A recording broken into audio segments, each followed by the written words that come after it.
Irmão Márcio, está com você, meu irmão. Agora Obri- sobre a tesouraria. Administração financeira orçamentária. Obrigado, mano. Eu Exato. vou subir o slide aqui, tá? Perfeito. Primeiramente, quero dar boa noite a todos os irmãos presentes na sala, tá? Em nome do irmão Ulisses Teixeira, sereníssimo grão-mestre da Grande Loja do Amapá, eu cumprimento todos os irmãos do Oriente do Amapá e demais convidados. E em nome do nosso grão-mestre Paulo Tupã, eu cumprimento todos os nossos irmãos palestrantes e demais convidados aqui do Oriente de Rondônia. Vou subir o slide agora. Esse aqui.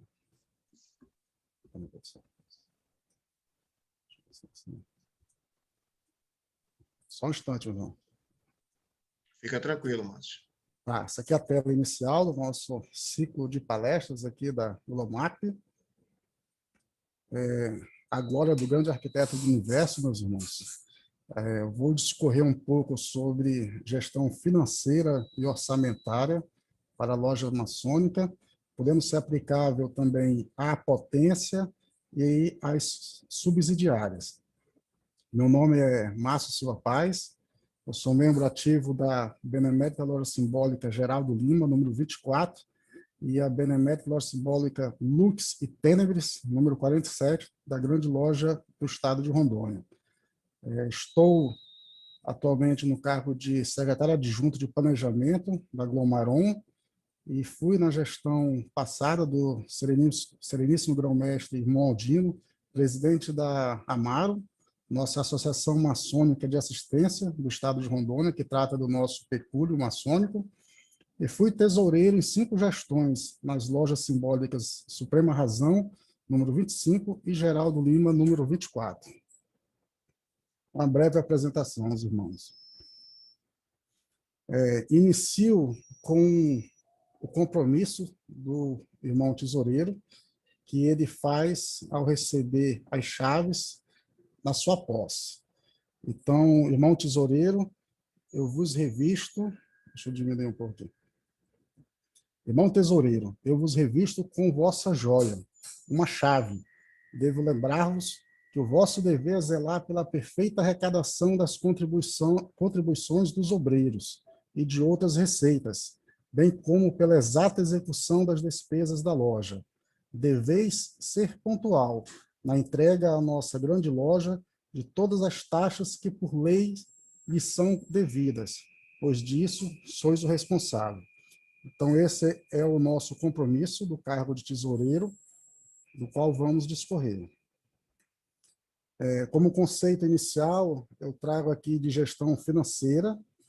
O irmão Vanderlei já discorreu de forma fantástica sobre a gestão maçônica e liderança, tá? Falou do pilar das gestões, o POCCC, e eu trago essa palestra aqui mais no foco da tesouraria, mais no foco do planejamento da função de tesoureiro. Então, como conceito inicial de gestão financeira, ela pode ser definida como um conjunto de ações, técnicas e ferramentas cujo objetivo é maximizar os resultados, podendo ser o lucro de uma empresa ou os resultados sociais de uma entidade. No nosso caso, da maçonaria, os resultados sociais da entidade, dentro do nosso planejamento. Em relações humanas, a gente dá uma pincelada também, que foi amplamente debatido pelo nosso irmão Vanderlei, mas como tratamos aqui de relações sociais, relações entre irmãos de loja, é necessário fazermos um conceito breve. Então, o ser humano ele é um ser social. Nós vivemos em sociedade, e essa sociedade não somente a loja maçônica, nós temos a nossa família como nosso primeiro núcleo social, o nosso trabalho, a nossa igreja, nosso clube. Então, nós estamos em volta da sociedade, nós pertencemos à sociedade. Tá? Então, todos nós desenvolvemos as nossas ações em conjunto podendo ser dentro da maçonaria, na empresa, na nossa família. Para podermos cumprir um objetivo determinado, devemos ter as nossas ações todas em conjunto e pré-determinados. As nossas atividades em conjunto, elas visam um objetivo. Sem objetivos, nós não sabemos onde vamos chegar. Como o irmão Vanderlei falou, dentro de toda empreitada, o início de tudo, devemos fazer um planejamento e sabermos qual o objetivo que devemos chegar. E o conceito breve de administração. Ela utiliza-se de forma científica os melhores métodos para se atingir determinado objetivo. Então, dentro desse conceito de administração, podemos sintetizar que o planejamento, mais a organização, mais direção e mais controle é igual ao objetivo, que é o resultado esperado dentro da organização. Liderança. O irmão Vanderlei, de forma perfeita, falou tudo sobre liderança, mas eu faço aqui um release. Tá? Liderança é a influência exercida por uma pessoa sobre o grupo, levando seus seguidores para perto daquilo que pretendem, isto é, para a obtenção da meta proposta. Então, a maçonaria, ela prepara o irmão para ser um líder nato, seja ele da loja maçônica, seja ele da função que ele exerce dentro de loja, numa função exercida na potência e até mesmo na sociedade. Então, a liderança, ela é amplamente trabalhada dentro da maçonaria. E dentro dessa liderança, nós temos alguns tipos de líderes. Nós temos o tipo autocrático, ele não leva em consideração o grupo, ele é um líder que ele fala mais, as coisas vão sempre do jeito e da forma como ele quer, ele não ouve muito o grupo, ele é aquele líder que ele faz tudo dentro da percepção dele, da forma como ele quer conduzir o grupo. Nós temos o líder liberal, que é um líder paternalista, é um líder desorganizado. Nós temos visto, não só dentro da maçonaria, mas em outros grupos também, em outras entidades, esse tipo de liderança assim, sem muita formalidade, desorganizado, dificulta o cumprimento das metas e objetivos das organizações.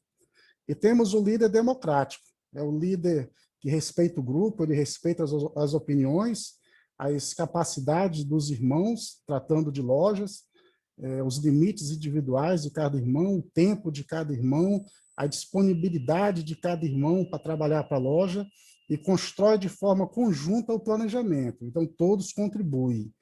Esse líder democrático é como deve ser o líder dentro da maçonaria, não só na função de tesoureiro, mas em qualquer função, e especialmente no cargo de venerável mestre. Ele deve sempre ouvir o grupo, sempre ouvir os irmãos, porque várias vezes a gente já viu casos, principalmente em disputas de venerável, onde o irmão não foi muito ouvido e, ao final, dentro da gestão, ele não se empenhou como deveria se empenhar. Então, é primordial que sempre seja ouvido o grupo, para que o grupo caminhe de forma conjunta, obtendo assim o êxito esperado. Administração da loja. Então, quando nós falamos de administração, nós falamos de administração como um todo. Tá? A administração perfeita, para ela ser exitosa, ela não depende somente do venerável mestre. Ela depende dele para coordenar, para dirigir, dos vigilantes oficiais que vão trabalhar a parte filosófica, a parte ritualística da loja, as colunas que são formadas por todos os irmãos, tá? Cada irmão administrando a sua tarefa, que são as demais funções de loja, e cumprindo com as suas obrigações com a loja, que é muito importante também. Então, o venerável mestre, ele planeja, ele organiza, ele coordena e ele controla, que é o PCC, POCCC, que o irmão Vanderlei acabou de falar. Tá? Todo esse planejamento, essa organização, coordenação, controle, monitoramento, ele vai levar aos objetivos, os resultados que o venerável mestre programou para a sua gestão, de forma conjunta com a loja, tá? Aprovada pela loja.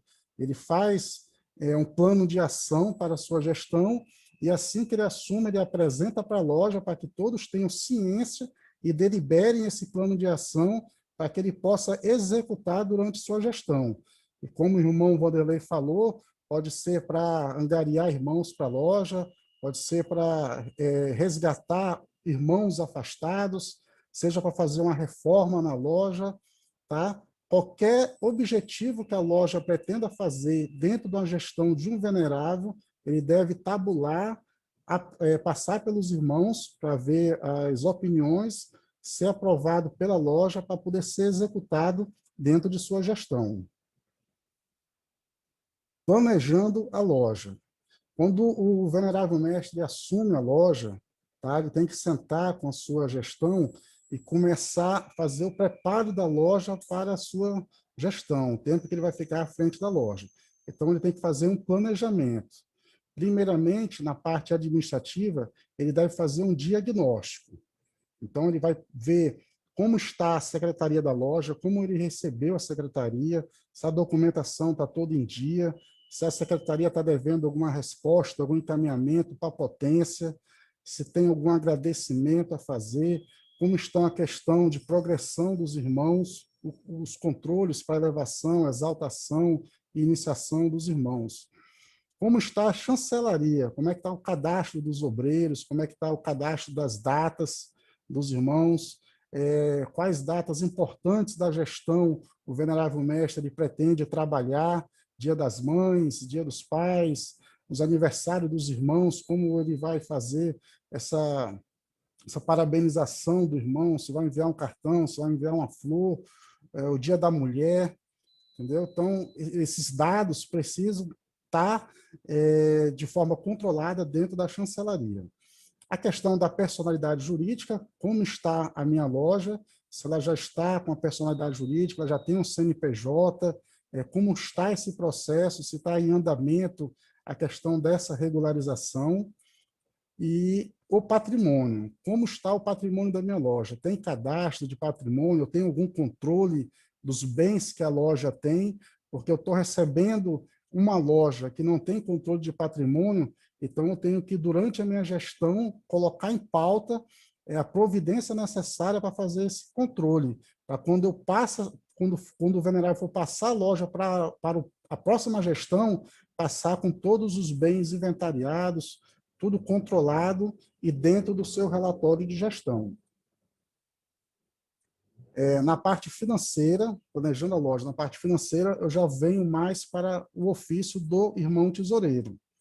Então, o irmão tesoureiro, ele vai ser aquele membro da chapa que deva ter um pouco de conhecimento na área de tesouraria, na área de financeiro. Então, nós vamos trabalhar o patrimônio financeiro da loja. Então, se o irmão ele não tiver esse conhecimento de tesouraria, ele tem que fazer como a grande loja do Amapá está fazendo, fazer um treinamento para os irmãos, para que eles se familiarizem com a questão de tesouraria, a questão de financeiro, para que quando ele assuma, ele não fique perdido, ele fique já tendo as noções necessárias para levar a sua gestão. Eu lembro que nós tivemos um tesoureiro aqui na Glomaron, que ele era médico, então ele teve muita dificuldade em tocar a questão de tesouraria da loja, porque ele não tinha controle nenhum, ele não tinha o perfil necessário para exercer essa função dentro de loja. Então ele pediu ajuda a minha época, e eu passei os meus controles para ele, dei muita orientação, e ele conseguiu se situar dentro da função e conseguiu fazer um bom trabalho na sua gestão de tesoureiro. Então, é necessário ter noções de tesouraria, que são a questão de planejamento financeiro. O irmão tesoureiro, ele deve saber o seu planejamento mensal, quais são as suas receitas, quais são as suas despesas, o ponto de equilíbrio necessário para que a loja se mantenha adimplente, junto com a potência, junto com a subsidiária que cuida do pecúlio maçônico, ou se é repassado para a potência e ela faz esse pagamento.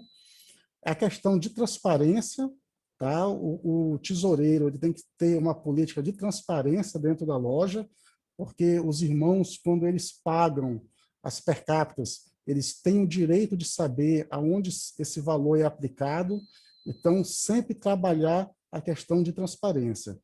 E a questão de prestação de contas, que são as prestações de conta no formato formal, tá? No formato contábil, que são através da contabilização dos documentos de receitas e despesas, geralmente feito por um contador, um profissional legalmente habilitado, ou a prestação de contas de forma simplificada, para que atenda somente à loja, somente aos irmãos. Para as lojas que não têm CNPJ, não têm personalidade jurídica formal, é feita uma prestação de contas de forma simplificada, só atendendo a questão da loja, quanto às receitas e despesas, arrecadação de receitas e execução de despesas. Vamos dar continuidade. Então, planejando a loja no financeiro. Primeiramente, o irmão tesoureiro vai fazer um diagnóstico da loja, como ele está recebendo a tesouraria da loja. Então, quanto a receitas, ele deve saber qual a receita total da minha loja hoje. Então, eu tenho 10 obreiros que pagam R$200 a per capita mensal, eu tenho R$2.000 de receita total. Qual é a minha receita corrente? Então, dos 10 irmãos, eu tenho 6 irmãos que é conta firme, que se mantém adimplente sempre. Todo dia 5 ali, o irmão vai lá e paga a per capita dele. Então, de 10 irmãos, eu tenho 6 que me pagam em dia, no qual eu vou manter a loja adimplente junto com a potência e junto com a entidade que cuida do pecúlio maçônico. E a receber, que são os 4 irmãos, no qual 2 pagam dentro do mês, então eu sei que 6 pagam em dia, 2 vai me pagar dentro do mês, e 2 vai me pagar em 2 em 2 meses, em 3 em 3 meses, ou paga um mês e fica 2 em aberto, mas é aquele irmão que tem um pouco mais de dificuldade de se manter adimplente com a loja. Então, esse controle de receitas ele é primordial para que o irmão tesoureiro consiga fazer um trabalho dentro de loja. Tá? Então, através desse controle de receitas, eu tenho que levantar o meu endividamento da loja. Então, se eu sei que 6 irmãos eles são adimplentes de forma mensal, eu não posso endividar a minha loja contando com que os 10 irmãos paguem dentro do mês, porque eu só vou receber de 8, e eu sei que 2 vão me pagar de 2 em 2 meses e 3 em 3 meses. Então, tenho que ter essa noção para que eu não assuma compromisso com a loja, tá? Sem poder pagar no final do mês. Vai fazer com que a loja fique inadimplente. Esse controle de receitas e despesas, ele vai me dar o ponto de equilíbrio financeiro. Então, eu sei que na minha loja eu posso fazer compromisso até 8 irmãos, porque 6 me pagam em dia e 2 me pagam dentro do mês. Então, eu posso fazer compromisso financeiro de até 8 irmãos pagando R$200. Um exemplo hipotético, tá? O planejamento financeiro é as minhas contas do mês. Todo mês eu tenho que pagar o quê da loja? Eu tenho que pagar a per capita da potência, eu tenho que pagar o pecúlio maçônico, eu tenho uma funcionária da loja que faz a limpeza lá de forma semanal, eu tenho que pagar mais uma contribuição de energia para a potência, uma contribuição de água. Então, essas minhas despesas fixas, elas vão ser parte do meu planejamento financeiro. Eu tenho que saber o que é que eu vou pagar todo mês com o recurso que eu for arrecadar da loja. Senão o tesoureiro vai ficar perdido.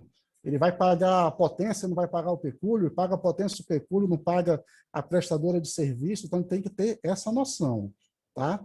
O plano de gestão da loja é o plano de gestão que o venerável fez para entrar quando o candidato assumir a loja, ele já apresentou para a loja já aprovou, então tem que ter uma sintonia entre o irmão tesoureiro e o venerável mestre, para que eles trabalhem de forma que dê para o irmão tesoureiro dar suporte para o que o irmão venerável planejou para a loja. Então, se ele planejou uma reforma da cozinha da loja, o irmão tesoureiro não pode se endividar com outras demandas, ele tem que juntar um dinheiro, juntar um saldo, para que daqui a 6 meses o venerável consiga cumprir com o plano de gestão dele, que era o item reforma da loja. Tá? Esse item pode ser qualquer outra despesa, pode ser comprar paramentos, pode ser comprar livros novos. Então, qualquer demanda da loja tem que ter a participação do irmão tesoureiro dentro de um plano de gestão, aquele trabalho financeiro da loja dentro de um plano de gestão que foi elaborado pelo venerável. Tá? A questão de controles. Esses controles são o controle de pagamento dos irmãos. Então, eu, quando tesoureiro, na minha primeira gestão, eu recebi a loja com um controle deficitário e eu tive muitos problemas com irmãos, porque me foi passado que o irmão devia 5 meses. Aí, quando eu ia conversar com o irmão, ele, não, irmão, eu só devo 2 meses. Aí, como é que eu vou fazer essa cobrança? Entenderam?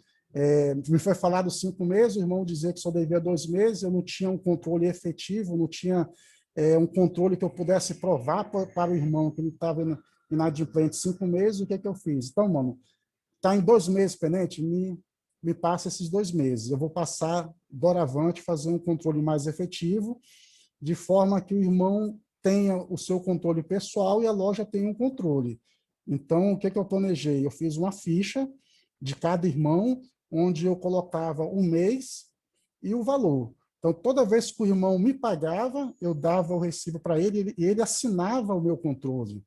Tá? Dessa forma, acabou qualquer questionamento quanto ao financeiro da loja, porque toda vez que o irmão tinha dúvida, eu falava assim, vamos olhar no meu controle. Se o irmão assinou, está pago. Se não assinou, não está pago, meu irmão. Não adianta falar que está pago, ter dúvida, porque a dúvida vai ser dirimida nesse controle.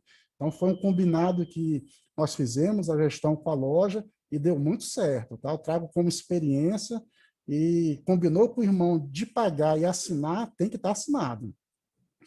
Quanto à transparência, esse é um quesito também que, à época, não estava sendo trabalhado, então, toda semana eu me manifestava em loja, tá? Na fala a bem da ordem do quadro, e eu falava quanto eu recebi durante a semana, quanto eu paguei durante a semana, quais as contas que estavam no planejamento financeiro já quitada dentro das 4 semanas do mês, o que a gente estava devendo. Então, toda semana eu passava uma posição da tesouraria. Então, era um momento esperado da loja, tá? Eu anunciava que recebi lá R$ 2.000 do irmão que retornou para a loja, então a gente tinha X na loja e com essa receita a gente já tem Y, então era fácil de acompanhar e a loja sempre estava ciente da questão financeira. Tá? Prestação de contas financeira, era essa prestação de contas que eu falava em loja e toda semana eu apresentava também. Então, eu tinha lá um controle de receitas, os recibos tudo pregado na folha de sulfite, bem organizado. Então, eu fazia um mapa financeiro de receita e despesa e anexo estavam todos os recibos de receitas que foi arrecadado pela loja. Tá? A parte de despesa, aí tinha lá as notas fiscais, tudo organizado, tá? De preferência nota fiscal, meus irmãos, porque documento é nota fiscal. O recibo, em alguma situação onde ali na taberna da esquina a pessoa comprar um material de limpeza que não tenha nota fiscal, aí você utiliza um recibo e o venerável mestre assina, chancelando a despesa. Mas documento idôneo de prestação de conta é nota fiscal. Ou então aqueles recibos eletrônicos de emissor de cupom fiscal, também serve. Tá? E a prestação de contas contábil, eu já era o contador da loja também, eu sou contador de ofício, é minha profissão, então eu era o tesoureiro da loja e já fazia a parte de contabilidade. Então, mensalmente, eu pegava toda a documentação, já que já estava organizada, e lançava no meu sistema e gerava os balancetes. Aí eu apresentava na bolsa já do outro mês, do mês subsequente. Vamos dar prosseguimento. Administrando a loja, ofício do tesoureiro. Então, meus irmãos, receitas, trabalhar a questão dos recebimentos, tá? Enfatizar na planilha de controle dos obreiros. Foi essa experiência que eu tive, excelente, tá? Dirindo em qualquer dúvida quanto aos recebimentos de mensalidades. A questão do intercâmbio com a hospitalaria é importante também. A tesouraria, ela pode, nas lojas em que eu fui o tesoureiro, todo o recurso ficava com a tesouraria, tá? Quando o hospitaleiro eventualmente precisava de algum recurso, ele fazia uma requisição e era repassado o valor da tesouraria para a hospitalaria, mas era um controle à parte. Tá? Eu tinha uma planilha de controle só dos troncos de solidariedade ou doações ou de eventos, que parte da arrecadação ia para a hospitalaria. Então, o recurso tudo junto, uma conta única da loja, mas um controle separado, um controle à parte do recurso que é da hospitalaria. É importante ter esse intercâmbio também, porque a maçonaria não é só os nossos rituais, nossos ensinamentos, mas a maçonaria deve fazer hospitalaria também, deve ajudar os irmãos, deve ajudar instituições, entidades e outros que bater a nossa porta. Viúvas, importante também. Tá? Questão do planejamento financeiro, que são os controles, que eu falei anteriormente, controle de receitas menos despesas, é essencial o irmão tesoureiro ter esse conhecimento. A questão do monitoramento, esse monitoramento aqui eu coloco, é aquele irmão que está devendo um mês, aí ele está um pouco de dificuldade de vendas, que é o trabalho dele, o ofício, então ele já atrasou 2 meses, aí ele paga um mês, daqui a pouco ele atrasa mais 2 meses. Então é importante o irmão tesoureiro ele fazer esse monitoramento dos irmãos, porque possa ser o irmão fique desempregado, o irmão está ali implantando a empresa, empreendendo, e dê um aperto financeiro dele momentâneo. Era um irmão até adimplente, mas que de uma hora para outra se separou, aconteceu uma doença em um membro da família, e ele começou a ficar inadimplente com a loja. Então, esse monitoramento ele vai fazer o contato com o irmão, ver o que está acontecendo, falar com o irmão se não é melhor ele se afastar um pouco da loja, pedir o afastamento, pedir uma suspensão de pagamento para que esse débito não fique aumentando. Porque a experiência disso, quando o irmão atrasa 3 meses, aí atrasa 4, para ele colocar essas per capita em dia já é mais trabalhoso, porque ele tem que pagar do mês e tem que pagar o atrasado.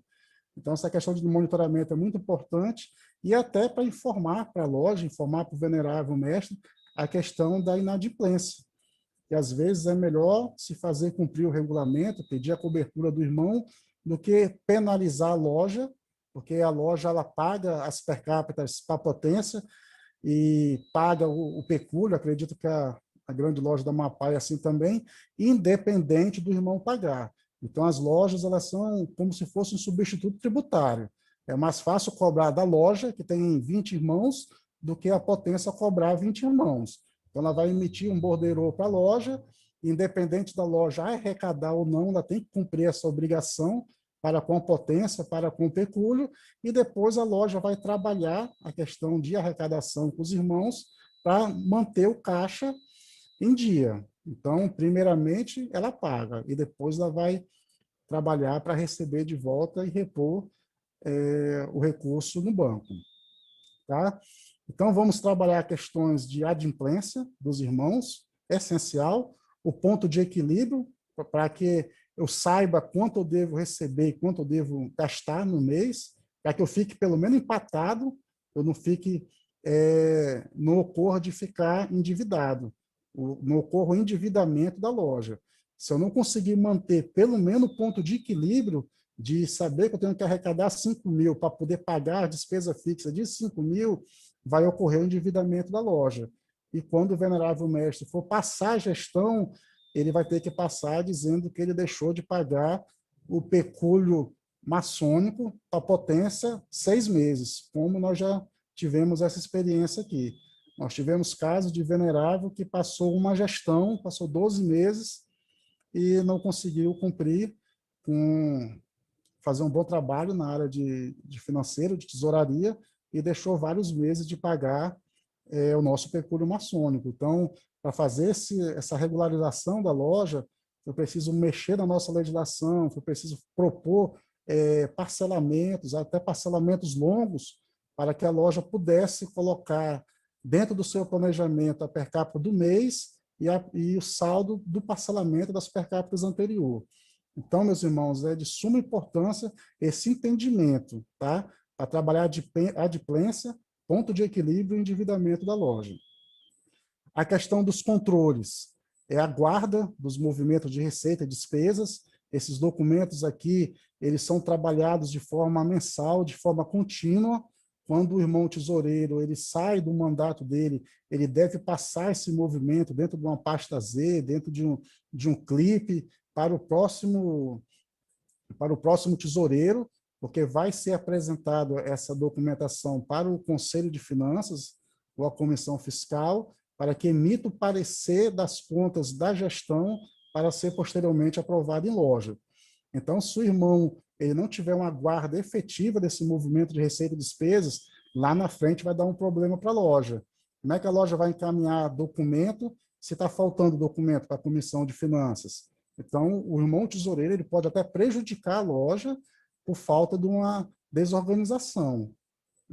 Então, ele tem que estar ciente disso aí, o venerável mestre também tem que estar acompanhando, tá? O venerável mestre ele é o coordenador de toda a loja. O venerável mestre tem cada irmão em uma função, mas é obrigação dele que ele fiscalize o exercício de todas as funções da loja. Como o irmão Vanderlei falou, quando dá o sucesso é de todos, mas quando vem um fracasso, quando vem uma inadimplência, geralmente a culpa é do venerável, que não foi vigilante, tá, na coordenação, no monitoramento de cada membro da loja que exercia uma determinada função. Então, vamos lá. Reembolso de valores. Esse item, meus irmãos, eu trabalhava muito quando era tesoureiro. Às vezes o irmão ele recebia um dinheiro, um irmão advogado recebia um dinheiro, vamos fazer uma reforma, vamos aumentar o muro. Aí ele bancava essa reforma toda e depois ele me trazia essa documentação e eu fazia um encontro de contas.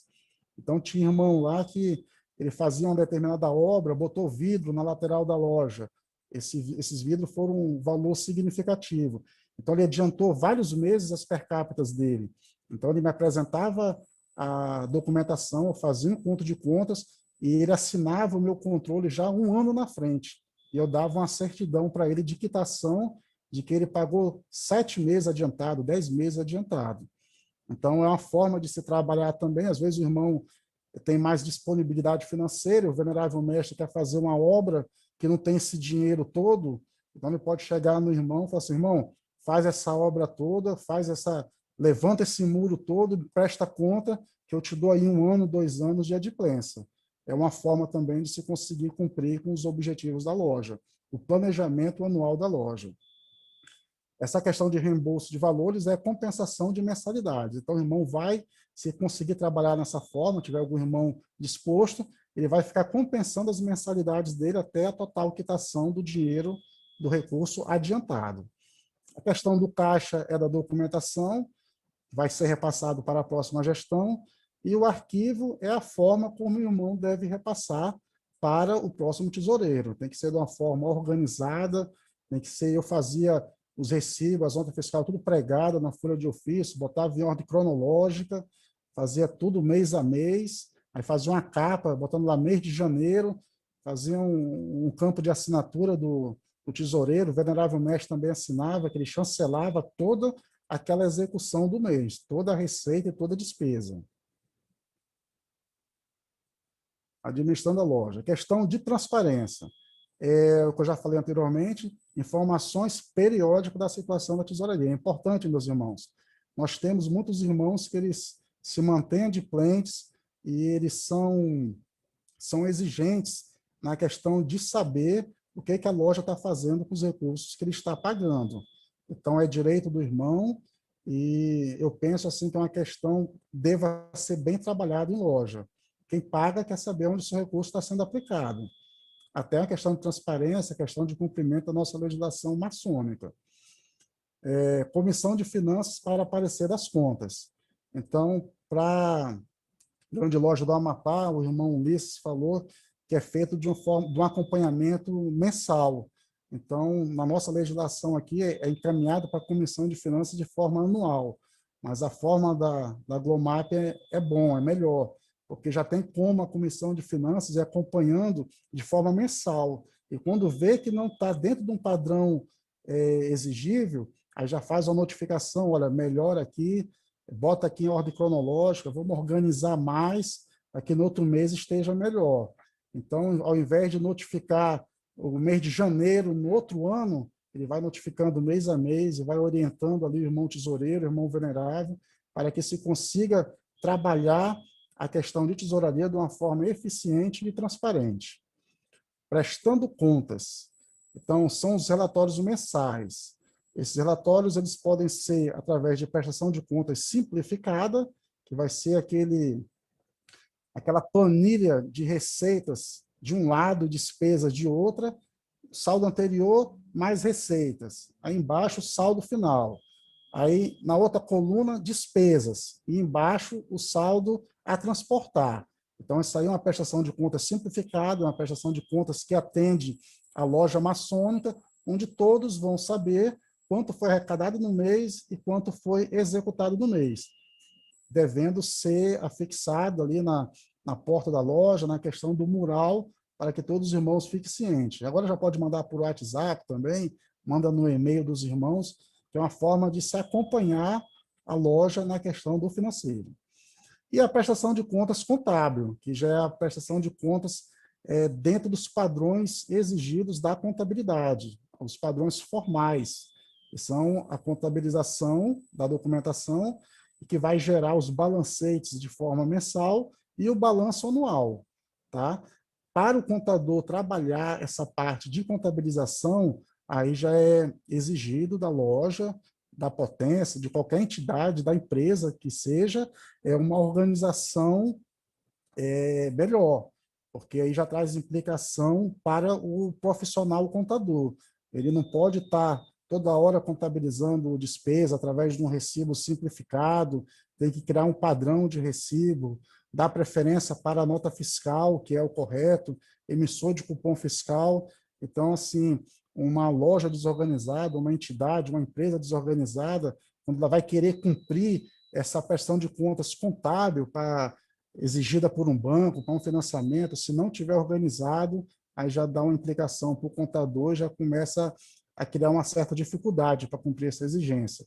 Então, é bom trabalhar a questão da idoneidade dos documentos. Tá? Documento formal é nota fiscal e cupom fiscal. E a prestação de contas para a Glomap. Tá? Elas devem ser enviadas dentro da legislação de forma periódica e todas as lojas devem cumprir com essa obrigação. Então, é um dever da loja, tá? A ser coordenada pelo venerável em conjunto com o irmão tesoureiro. Então, a loja só vai ficar adimplente com a grande loja do Amapá se tiver um trabalho conjunto entre o venerável e o irmão tesoureiro. Regularizando a loja. Então, o venerável já fez um diagnóstico, a minha loja ela não tem personalidade jurídica, tá? De preferência, toda entidade deve ter personalidade jurídica, ela tem previsão legal na Constituição Federal de 88, a nossa Carta Magna, nós temos a liberdade de associação, então podemos fazer reunião de pessoas com um determinado objetivo de criar uma entidade, pode ser para qualquer fins, proteger a Amazônia, proteger da assistência indígena, uma loja maçônica. Então, a associação de pessoas para a criação de entidades, ela tem amparo da nossa Carta Magna. Então, a personalidade jurídica, agora. Então, o venerável vai ver se tem existência formal, se tiver o CNPJ, a loja já existe, já tem personalidade jurídica, e ela pode fazer, através dessa personalidade jurídica, os atos de entidade. Ela pode abrir uma conta bancária, ela pode movimentar essa conta, ela pode pegar um talão de cheque, se assim o venerável mestre quiser, ela pode contratar um empregado, se for necessidade da loja, de ter uma empregada fixa, de ter um caseiro. Aqui na Glomaron nós temos loja que tem caseiro, e os funcionários, para serem registrados, a loja precisa ter personalidade jurídica, ela precisa ter um CNPJ para que possa registrar o funcionário e cumprir com as legislações trabalhistas e previdenciárias. Personalidade jurídica. Eu vou discorrer agora aqui sobre o processo de constituição. Tá? Tem que ser feito, elaborado uma minuta de estatuto social, geralmente as potências já têm uma minuta padrão, é publicado o edital de intenção de criação da personalidade jurídica, é feita uma assembleia, onde nós fazemos a fundação, eleição e posse da diretoria. Esse estatuto, na nossa legislação aqui da Glomaron, ela é aprovada, o estatuto social ela tem uma aprovação prévia, tá? Após essa fundação, eleição e posse, é assentado no livro de ata, é feita uma relação nominal da diretoria, com aquela qualificação completa, a ser encaminhado para o cartório, deve ter o livro de assinatura, agora de forma digital, né, diante da pandemia, tem outros critérios, outras formas de colher essa assinatura, através dessas fichas que nós estamos preenchendo, pode servir também como um livro de assinaturas, e fotos da sessão virtual. E o documento dos diretores, vai ser o venerável mestre e toda a sua chapa. E após envio para o cartório de personalidade jurídica. Conversando com o sereníssimo irmão Ulisses, ele me passou que quando é fundada uma loja na Glomap, já é feito essa constituição.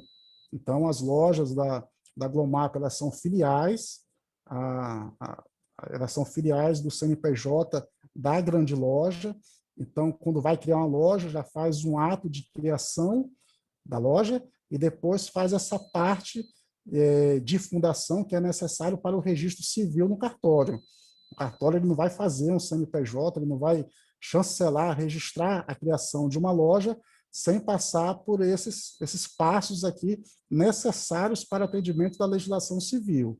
Então, tem um ato maçônico de criação da loja, mas necessariamente deve seguir esses passos para a obtenção da personalidade jurídica. E o registro no cartório, posteriormente, na Receita Federal. Regularidade das lojas. Dando continuidade. As licenças.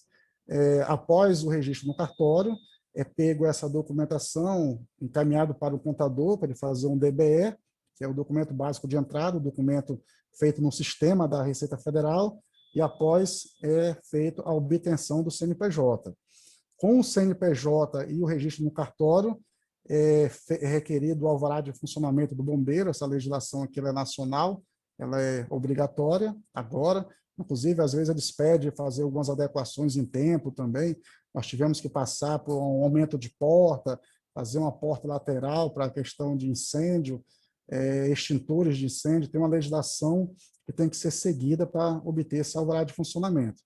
E o alvará de funcionamento da prefeitura, tá? Importante também, caso a loja precisa emitir uma nota fiscal, caso a loja faça um convênio público e precisa comprovar despesa, ela pode emitir nota fiscal também, bem como para que um prestador de serviço ele vá lá e tire a nota avulsa. Às vezes a loja precise de uma moça da limpeza ali, que vai fazer de forma semanal, uma vez por semana, final do mês ela vai na prefeitura, ela fornece o CNPJ, a inscrição municipal, e ela consegue obter uma nota fiscal avulsa de prestação de serviços. Daí a importância de se ter o alvará de funcionamento na prefeitura. Se não tiver, o prestador de serviço não consegue obter a nota fiscal avulsa. Personalidade jurídica.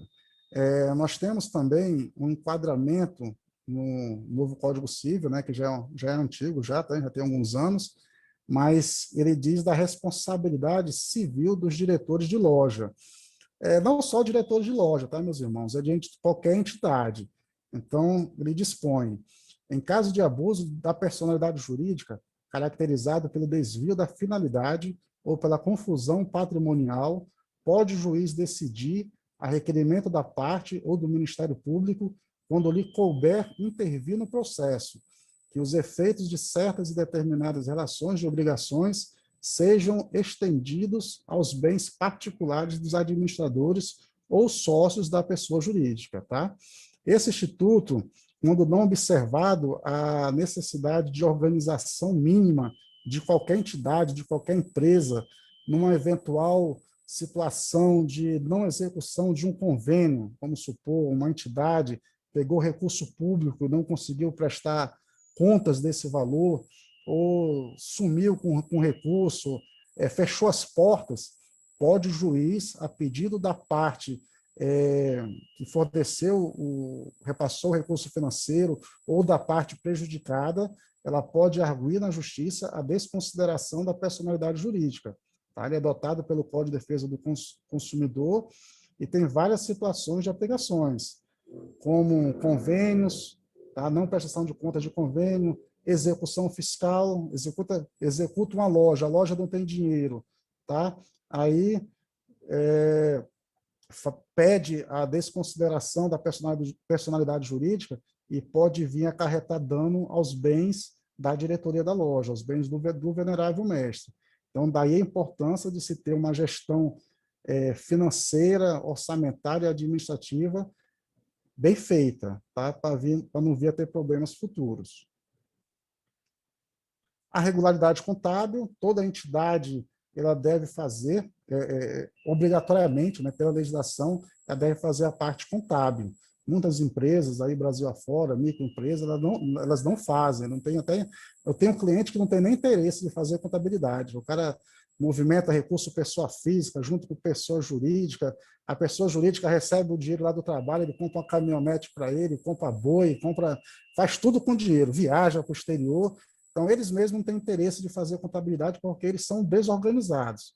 Mas, numa eventual necessidade de falência, de não cumprir uma obrigação civil e uma outra empresa pedir a falência dele, aí o juiz vai trabalhar em cima da contabilidade, o perito vai trabalhar em cima da contabilidade e vai ser requerido esses livros contábeis, e a empresa não vai ter, a entidade não vai ter, e ela vai ficar prejudicada, vai ficar na alegação do autor. Se ela não pode provar, através da movimentação financeira dela, os seus registros contábeis, como é que ela vai argumentar para o juiz o que ela fez com o recurso dela? Entendeu? Então, daí a importância de se fazer o departamento contábil, tanto de empresa quanto de entidades. A legislação é vasta que diz dessa obrigatoriedade.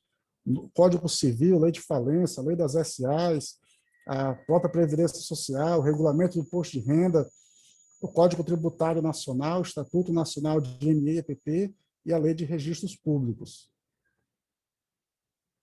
A regularidade trabalhista, essa aqui é para as lojas que tenham necessidade de ter um caseiro que faça contratação, então o venerável mestre deve atentar para o correto registro de seus funcionários, né, colaboradores. Quando o funcionário é admitido, ele é registrado, é feito um CAGED, informando para o Ministério do Trabalho dessa admissão ou desligamento.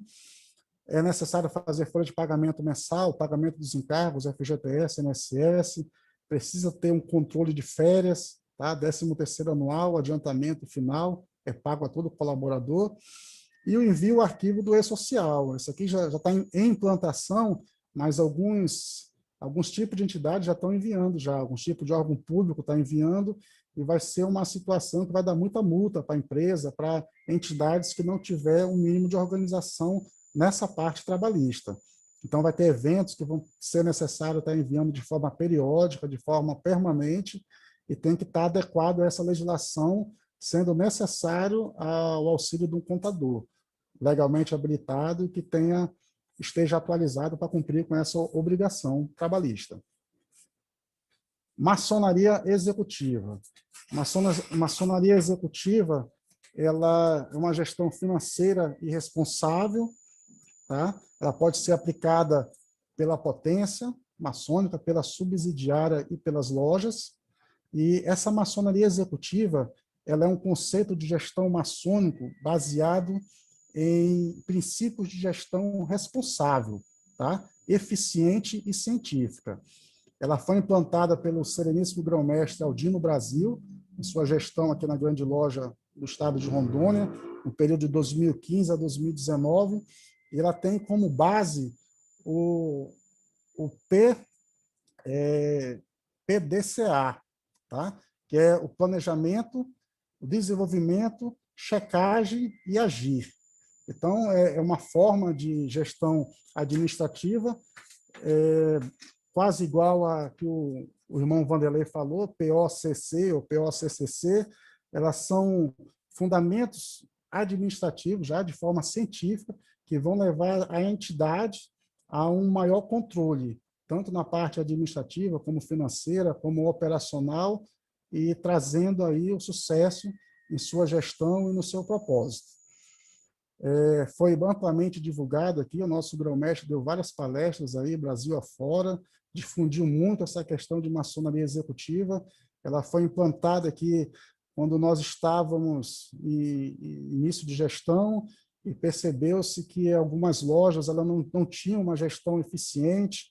Nós chegamos a ter aqui execução fiscal de IPTU da loja, patrimônio da loja, chegamos a ter execução por dívida de um templo da loja, que já estava prestes a ir para leilão, tá? Tivemos algumas lojas que estavam deficitárias na questão de prestação de contas, na questão de controles. Então, houve, naquela época, essa necessidade de se trabalhar uma forma de uma gestão financeira, como se fosse uma gestão financeira pública, uma lei de responsabilidade fiscal. Então, a gente instituiu, o irmão Odino instituiu esse conceito de maçonaria executiva aqui, começou a dar muita qualificação para os veneráveis mestres, para os irmãos tesoureiros e os outros que compõem a chapa para assumir uma loja maçônica, de forma a dar qualificação para os irmãos. Tá? Importante isso aí para conseguir fazer uma boa gestão de loja. Então, é aquela em que só se gasta o que se arrecada. É um princípio aqui meio de entidade pública, de órgão público. Para os irmãos que são gestores públicos e funcionários, entende bem disso aqui. É meio que trabalha o orçamento. Além disso, esse gasto deve estar voltado ao atendimento das ações planejadas e aprovadas pela SAG, porque a gente usa essa palestra aqui também para a potência e pelas lojas. Tá? Então, faz um planejamento e faz uma sintonia entre esse planejamento e a execução orçamentária e financeira, através da loja e através do seu tesoureiro. E usa essa metodologia do PDCA, planejamento, desenvolvimento, checagem e o agir, que é fazendo uma volta. Tá? É feito, se os irmãos fizeram uma pesquisa aí, ele é um círculo, esse PDCA. Então, primeiro planeja, depois desenvolve esse planejamento, depois faz a checagem do que planejou e o que desenvolveu até aquela data, e depois você vai agir fazendo as correções que forem necessárias. Então, é o eterno círculo, até ter uma gestão satisfatória e eficiente. Palestra de gestão financeira. Então, estamos chegando ao fim. Tá? Como conclusão, para uma gestão de tesouraria exitosa é necessário, primeiro, a adimplência dos obreiros. Os irmãos devem estar conscientes, tá, de que a sua permanência em loja deve também estar com as per capita em dia. Quando nós fazemos nosso juramento lá, quando nós somos iniciados, nós juramos obedecer toda a legislação maçônica. E isso inclui a nossa manutenção de adimplência dentro da loja. Não adianta o venerável mestre ter curso, não adianta o venerável mestre ser bom, ser auditor fiscal na vida civil, não adianta dar curso para tesoureiro. Se os irmãos não se manterem adimplentes com as lojas, não vai ter venerável, não vai ter tesoureiro que vai fazer um bom trabalho. É essencial que os irmãos se conscientizem que eles devem fazer os pagamentos em dia com a loja. Pelo menos fazer o máximo esforço para se manter adimplente. Planejamento da loja, o irmão Vanderlei discorreu muito bem sobre a questão do planejamento, eu fiz um release aqui, as lojas elas devem ter um planejamento para a sua gestão, os veneráveis mestres eles devem estar preparados para assumir uma grande responsabilidade e ela deve ter uma sintonia com a loja toda. O planejamento é da loja, ele não é do venerável, ele não é do tesoureiro, ele não é do secretário, então o venerável tem que planejar a loja, porque ele vai gerir a loja como um todo. Aí o planejamento financeiro é a sintonia do venerável mestre, do planejamento da loja e a parte de tesouraria.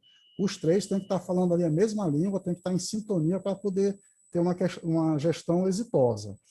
A interação com a hospitalaria, porque um dá suporte para o outro, a tesouraria pode fazer os controles da hospitalaria, como também a hospitalaria pode ter o seu recurso à disposição dela, mas geralmente é feito pelo irmão tesoureiro.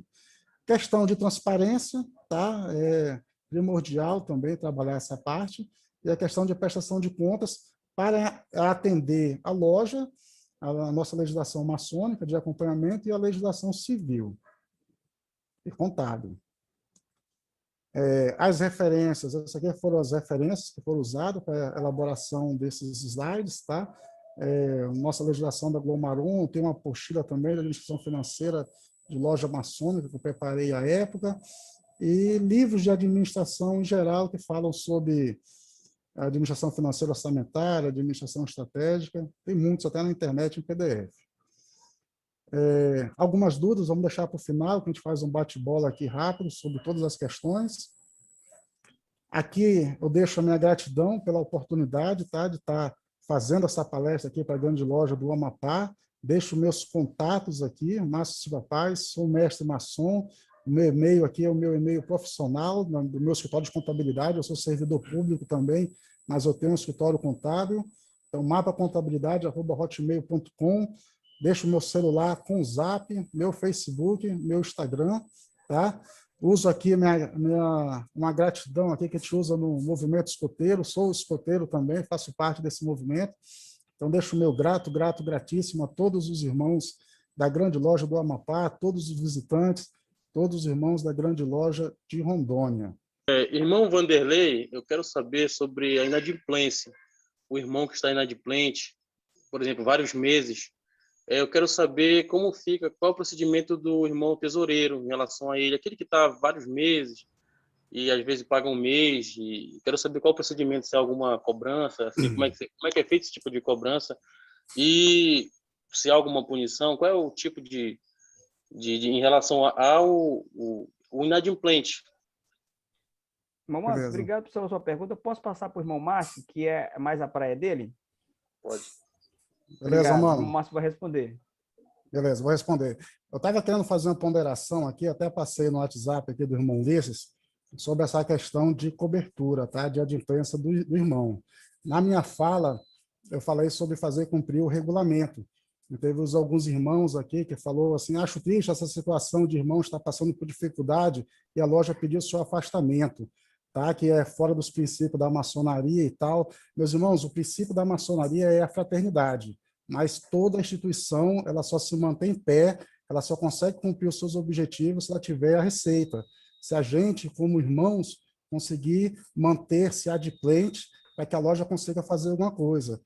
Dessa forma é o clube, dessa forma é a empresa de energia. Então, assim, a maçonaria, o irmão tesoureiro, ele não vai visar somente a questão financeira, a questão de recebimento de per capita, de mensalidade. Nós temos um princípio da fraternidade. Nós temos que ter essa sensibilidade e ver quando o irmão ele está passando por uma dificuldade momentânea, quando ele está passando por uma doença, e a gente tem que socorrer o irmão, sim. Eu sou totalmente a favor de isentar a parte da loja, que os irmãos se cotizem para poder pagar a mensalidade do irmão. Nós já fizemos isso aqui inúmeras vezes.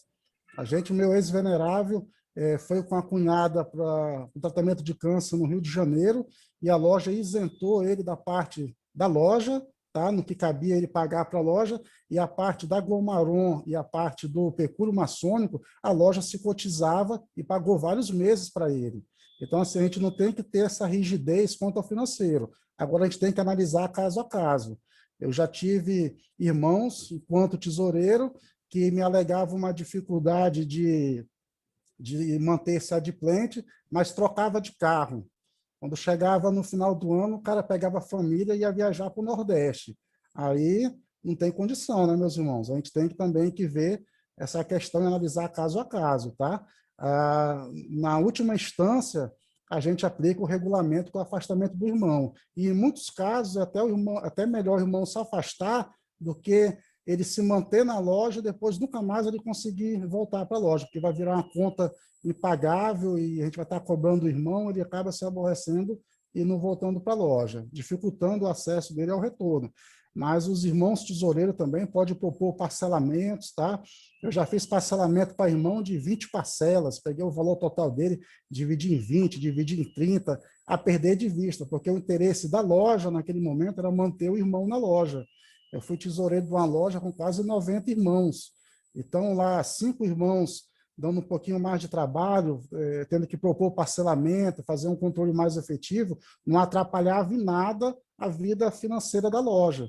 Então, com 50% dos irmãos, eu mantinha toda a adimplência da loja. Era o meu ponto de equilíbrio. Eu tinha mais 50% que podia eventualmente me atrasar. E tinha lá 5, 6 irmãos que davam um pouquinho mais de trabalho. Mas o objetivo do tesoureiro não é fazer cobertura de irmãos. O objetivo do tesoureiro é fazer um bom trabalho na tesouraria, dentro do planejamento do venerável mestre, e conscientizar o irmão e ficar observando, me fugiu a palavra agora, atentar para as questões de que realmente necessite de um auxílio ao irmão. Tá? Quando o irmão estiver doente, quando o irmão estiver acamado, estiver com a Covid, aí a obrigação da loja é amparar o irmão. O irmão não é só irmão quando ele tem dinheiro para se manter na maçonaria, não. Ele é irmão quando ele está devendo e quando ele está doente também. Tá bom? Espero ter respondido, meu irmão. A questão do IPTU, você fez uma reflexão, uma explanação aí a respeito desse assunto. E é um tema que a nossa loja ela sempre está discutindo isso, mas a gente nunca resolveu. A gente recebe o IPTU, né? E nós não tomamos nenhum encaminhamento a respeito, a princípio, e apenas a gente discute que, pela instituição não ter fins lucrativos e tudo mais, essas coisas todas, a gente induz, vê uma situação de que a gente entende de que não é devido, mas eu acredito que, no mínimo, deveria ser feito algumas provocações à Prefeitura Municipal, no sentido de dar baixa naqueles lançamentos, e com certeza não pago, já que gerou esse boleto, esse carnê, ele não paga, deve ir para a dívida ativa. Nesse caso, deve haver uma situação futura aí, até de execução. E uma das perdas de imóvel é justamente o não pagamento de IPTU, que gera a perda de um imóvel. Seria esses pontos que eu teria assim, para escutar de voz aí. Obrigado. Obrigado. Posso responder, irmão Vanderlei? Minha parte? Pode, irmão Márcio. Então, irmão Natal, a Glomap ela trabalha um pouco diferente. Ela faz o CNPJ centralizador, tá? Funcionando como matriz, e as demais lojas elas são filiais. A questão da regularidade trabalhista, já que não tem funcionário, seriam somente as obrigações anual da RAIS, tem que informar sem movimento, tá? Informa ela negativa, da filial. A GFIP, ela deve ser informado também sem movimento, que não teve, já que não tem funcionário para gerar os encargos de FGTS e INSS, e o E-Social ele é enviado só os dados cadastrais, tá? E fica esperando a alteração desses dados quando tiver funcionário registrado. Seriam essas 3 obrigações na questão trabalhista. Quanto ao IPTU da loja, oriento o irmão a verificar na legislação tributária do município a possibilidade de requerer uma isenção tributária do IPTU.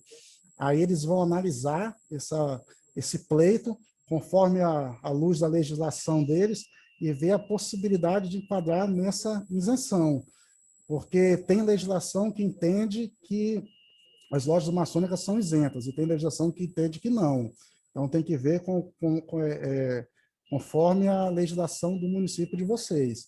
Mas é uma questão de ficar atento, porque a inadimplência ela vai gerar dívida ativa e vai gerar execução fiscal. Então, daqui a um tempo, vocês vão ter uma dor de cabeça e vai estar ocorrendo que nem ocorreu com a loja nossa. Estava prestes a ir para leilão já o prédio todo, entendeu? Se a gente não pega por diário e tudo, não fica monitorando isso aí, a gente podia ter um dono de um terreno de uma loja toda. Então, oriento o irmão a tentar, procurar resolver essa questão, fazer um levantamento da dívida tributária e consultar com o irmão advogado ou com o irmão que trabalha na prefeitura a possibilidade de uma isenção tributária. Perfeito, mano. Boa noite, meus irmãos. É até meio polêmico eu vou falar, mas vai servir para os 2 irmãos palestrantes. Por sinal, foi excelente a palestra dos 2, referente à inadimplência. Eu não sei juridicamente como podemos fazer a parte de execução dos irmãos que não pagaram. Por quê? Existe casos e casos. Existe casos de, como meu irmão falou, problemas, e tem irmão que acaba abandonando ou achando que não é mais prioridade e fica adquirindo a dívida. apesar de ser coberto de direito, né, devido à inadimplência, mas existe essa pendência, né? E eu estou conversando com alguns irmãos referente a isso, ou vai se colocar no estatuto, ou já vai vir da grande loja, alguma coisa também que faça mostrar que nós somos uma pessoa, apesar de filantrópicos, nós somos pessoas jurídicas, entendeu? Principalmente, e nós temos o dever, né, das nossas obrigações. E, não é, e quando nós fazemos nossos juramentos, falamos que vamos. Eu gostaria de saber o entendimento de vocês sobre isso. Porque... Passo a palavra. Vanderlei, se você me permitir, eu queria fazer um adendo na pergunta do nosso irmão Jorge Marcelo. Pode ser? Se você me autorizar. É isso, meu grão-mestre. Jorge, é assim, como você falou, toda loja tem o seu CNPJ, tem o seu estatuto, tem o regimento interno, tem a Constituição e o Regulamento Geral da grande loja, certo? Então, muitas das vezes, o prejuízo fica muito grande para a loja quando não existe um planejamento e o irmão não tem o pulso adequado de tomar as providências necessárias quando deve ser tomado. Por exemplo, aqui no Amapá, o nosso artigo 240, ele fala que o irmão que estiver com 3 meses de inadimplência, ele é eliminado. A palavra que nós usamos aqui é essa, eliminado. Possibilitando que o irmão consiga voltar.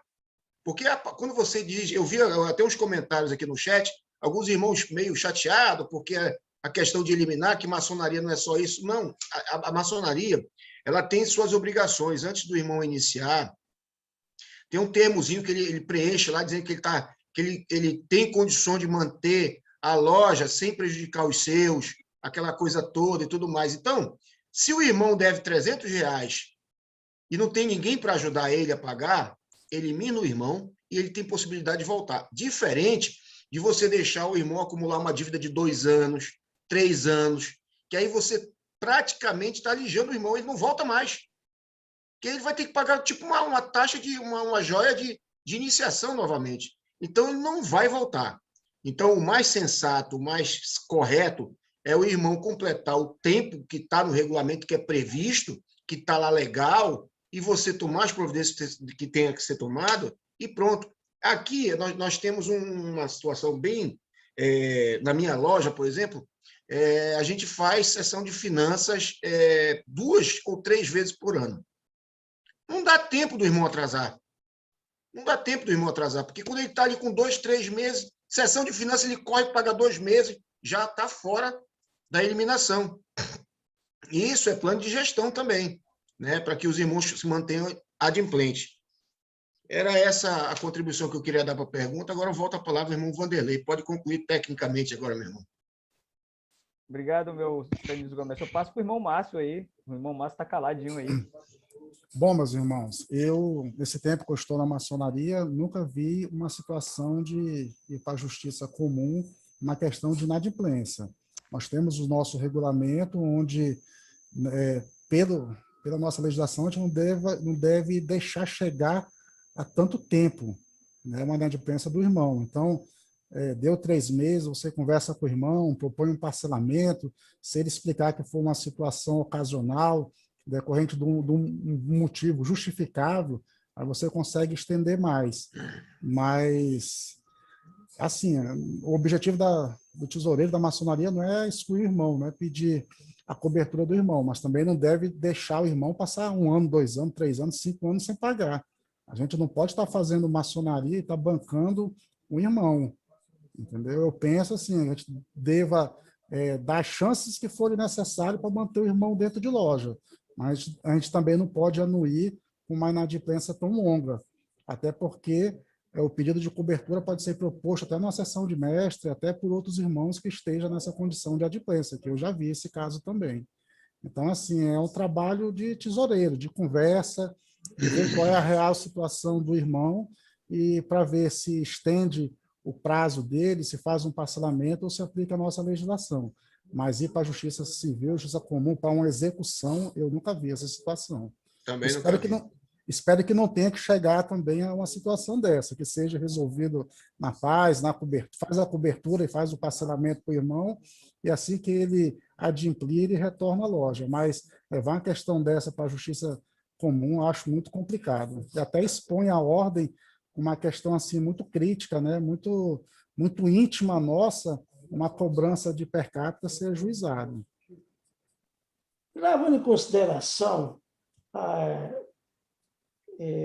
questão que já foi abordada aí por você na sua palestra, meu irmão, os riscos que tem da desconsideração da personalidade jurídica, desse ponto de vista, desse risco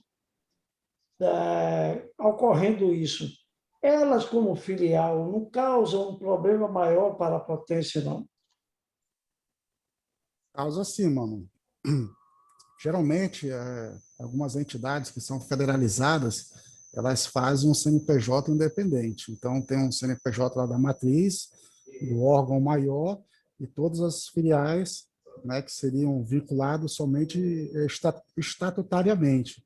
Não seria por vínculo de filial de CNPJ. Essa forma sistemática de trabalho, toda inadimplência da filial, ela recai sobre a matriz. Entendeu? Então, assim, tem que ser uma coisa bem coordenada, bem monitorada. A grande loja do Amapá ela já instituiu na sua legislação a questão da Comissão de Finanças, ela atuar de forma mensal justamente para isso, para fazer esse devido acompanhamento nas lojas, para que não chegue a ocorrer alguma adimplência, algum Serasa, alguma execução que recaia a Glomap. Então, assim, quando foi instituída essa sistemática de trabalho em forma de filial, foi dado mecanismos de controle para que a grande loja possa estar acompanhando as lojas. Mas em outras instituições, eu já vi que elas fazem o CNPJ descentralizado e fazem apenas a vinculação estatutária entre o órgão, entre a matriz, né, entre a entidade maior e as suas filiais nos estados e municípios. No movimento escoteiro, a nossa matriz ela tem um CNPJ e, tempos atrás, todas as regiões escoteiras, que era cada estado que tinha, e todos os grupos escoteiros, eles eram filiais da União dos Escoteiros do Brasil. E justamente essas questões trouxe muitos problemas para a nossa matriz. Então, teve execução fiscal, teve processos indenizatórios, reparação civil, que os grupos não tinham dinheiro para pagar, as regiões não tinham direito para pagar, e o processo subia tudo. Até por ser filial, quando é ajuizado uma ação, ele já ajuiza a filial e a matriz, porque caso a filial não tenha suporte financeiro para fazer o pagamento, o processo já sobe direto para a matriz. Ela é solidária e subsidiária, entendeu? Então, na União dos Escoteiros do Brasil deu muito problema isso aí, cheque sem fundo, ocorreu várias situações, a gente tinha grupo no Brasil todo, então esses problemas foram resolvidos como? Foi feito só a vinculação, fortificou a vinculação estatutária e cancelou todos os CNPJs das filiais. Então, a gente tem só o vínculo estatutário e cada um faz o seu CNPJ e fica independente. Mas nada impede que se trabalhe dessa forma, tá? Desde que tenha um monitoramento e um controle efetivo, que é o que a grande loja do Amapá vem fazendo. Espero ter respondido, mano. Os irmãos já fizeram.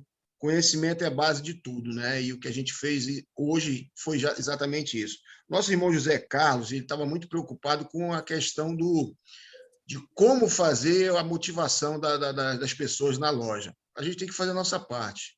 A gente não pode fazer a parte dos outros, né? Então, se cada um fizer a sua parte, vai ficar tudo justo. Agora, sabemos que nem todo mundo que entra para a maçonaria é para a maçonaria. A gente sabe disso. Então, às vezes, o irmão entra, aventura, aquele negócio todo. E uma das coisas que foi falado aí pelo nosso irmão Vanderlei, e que a gente, a partir do momento que a gente começar a cumprir com isso, as coisas vão ficar mais fáceis, é a questão de evitar as tratativas de assuntos administrativos, de festa, o que vai ter no jantar, vai ter frango, vai ter carne, inserção. Isso é um absurdo. Toma tempo, entendeu? Os irmãos nunca chegam a um denominador comum, e hoje, até com os próprios